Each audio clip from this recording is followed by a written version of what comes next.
नमस्ते सेवारो के अरे अर्काइमाको तर्फबाट आदाङहरूलाई सेवारो यही 2082 साल कार्तिक 3 गते हामीले हिलिहाङ जन्म जयन्ती तथा साहित्यिक कार्यक्रम हामीले आयोजना गरेको छौं।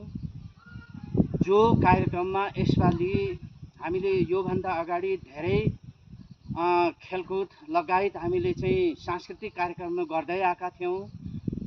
यो वर्ष 82 साल कार्तिक 3 गते चाहिँ हामीले साहित्यिक महोत्सव भनेर हामीले विशेष फोकस गरेको छौं।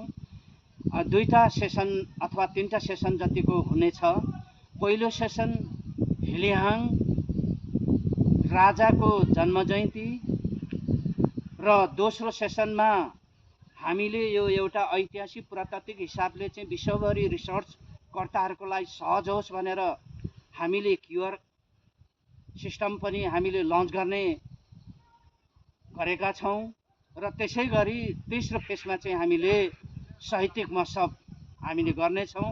यो साहित्यिक महोत्सव भनेको एउटा अकाडेमिक एउटा प्रोग्राम भएकोले यहाँहरू एउटा तपाईको साहित्यसँग रिलेटेड लगायत जिज्ञासुहरू चाहिँ यहाँहरू सबैजना ऐतिहासिक हिलिहाङ दरबार प्राङ्गणमा तपाईहरु आइदिनुहोस् भनेर विशेष अनुरोध गरे र यहाँहरू आफ्नो ठाउँबाट यसलाई एउटा विज्ञापन एउटा सूचना जी जानकारी जसोसुकै बुझेर पनि तपाईहरुले अलंकार बुझेर कार्तिक 3 गतेको दिन चाहिँ तपाईहरु आफ्नो कामहरु छोडेर एकछिनको लागि पनि त्यो कार्तिक 3 गतेको लागि आइदिनुहोस्, शोभा बढाइदिनुहोस्। यहाँहरुको गरिमाय उपस्थितिको अपेक्षा सहित हामी हाम्रो फाउन्डेसन टिम त्यसैगरी स्थानीय सरकार हिलिहाङ गाउँपालिकाको तर्फबाट हामी तपाईहरुलाई विशेष अनुरोध गर्दछौं। यहाँहरु आइदिनुहोस्, गरिमाय शोभा बढाइदिनुहोस्